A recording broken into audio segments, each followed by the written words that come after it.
Hey guys, so here's a video a long time in the making.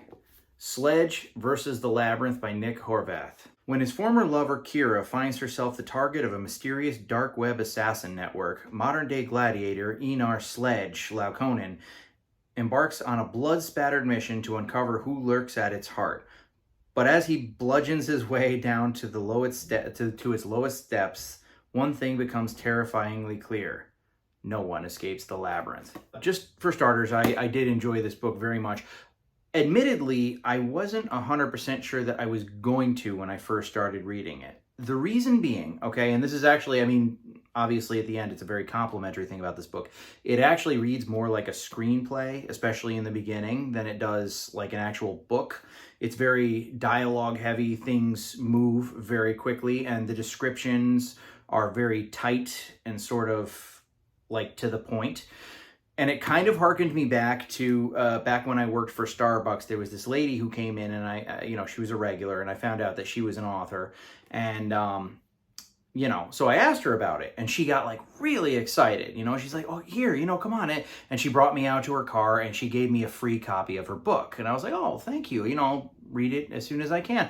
And I started reading it, and dude, legit, it was unreadable. It was so horrible. Like, the description was tight, but it was like she walked outside the door closed behind her, she walked down the front walkway, she walked across the yard to the shed, she opened the door to the shed, and I was just like, oh my god, this is horrible. So I think I had a little bit of a sort of a flashback when I started reading this. Nope. Don't get me wrong, I wasn't bored by it. I certainly am not. It's similar to Dan Brown's writing, like the author of the Da Vinci Code, in that there are many chapters and they are relatively short. They range between 3 to, I'd say, 8 pages each, and it gives you just enough to kind of keep you wanting more. Now, the reason why this review has taken such a long time is I am a notoriously slow reader, okay? The time that it has taken me to read this book is all the gaps essentially in between, okay? I read this book in 3 readings, okay? I sat down, I read a third of the book, I took a break for a couple months, I sat down, I read the second third of the book, took a break for a couple months, okay? Because this is the type of book where once you start reading it, you just get sucked right in, You're like, it's like, when you're like binging that show that you like Lost, and it's like 3 o'clock in the morning and it's like, I have work tomorrow, I should probably go to bed. Oh, damn it. Okay, all right, I got one more in me, The character is really cool.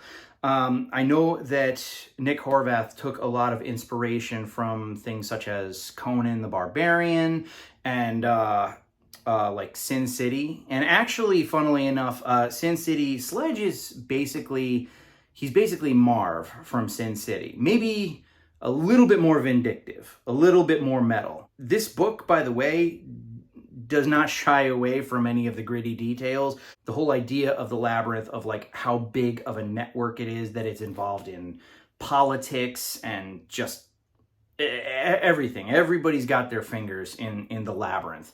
And again, once you're in, you can't get out. You cannot escape the Labyrinth. You have to see it through to the end. And there's different like levels, they call it. I think he referred to it as descending the Labyrinth, or maybe it was ascending. No, I think it was descending. It was a descent.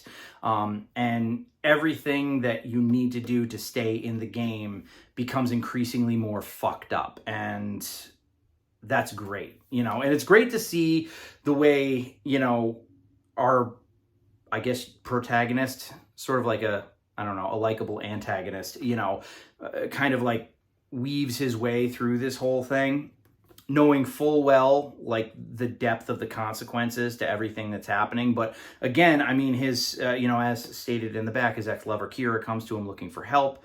She's involved in the Labyrinth. If he doesn't get involved, she's screwed. Plus, just the fact that she was involved, they were trying to draw him in. So once you're in, you're in. You don't really have a choice, There's some flashbacks in this book, or just like little snippets that give you sort of a history into Sledge as a character and who he predicts might be behind everything. I will say that this book has a decent enough twist. And then there's kind of a twist after the twist. Not going to get into specifics on that one, but I will say that there is enough potential material to make a really solid prequel to this book and a sequel. And you know what? I liked it that much that go to town.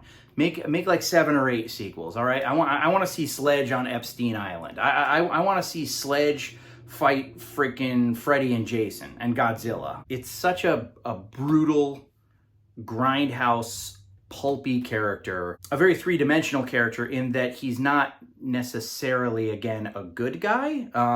He's kind of an anti-hero, but he's just the man for the job. It's sort of like that saying from True Detective, you know, paraphrasing here, but what Matthew McConaughey says about, like, the world needs bad men because we keep the other men from the door.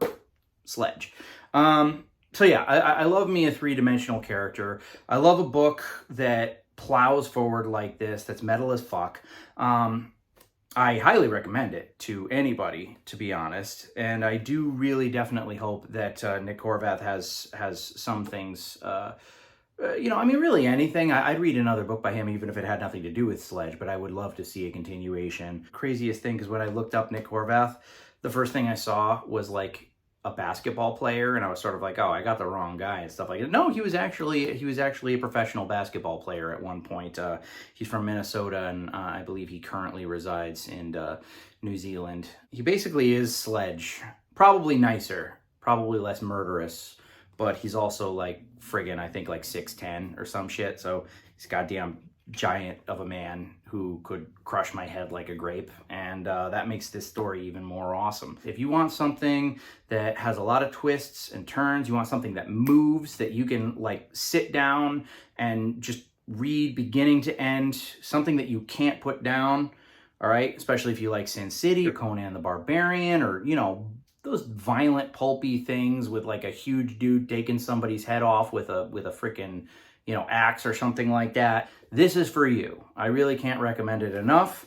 I have my, side note, I have my London Gothic bookmark in here. So, yeah, Sledge versus the Labyrinth is an excellent book, which is sort of like a book. Sledge versus the Labyrinth is an excellent book. Nick Horvath, thank you very much for the excellent addition to my indie library. If you liked this video and you want to see more content, particularly pertaining to indie things, I mean, I do a little bit of both, you know, a little bit of movies and indie authors, indie filmmakers, or if you know anybody who's trying to get their stuff out there, get noticed, send me a link. I'll watch whatever short or whatever they have, and, you know, and I'll give it a review.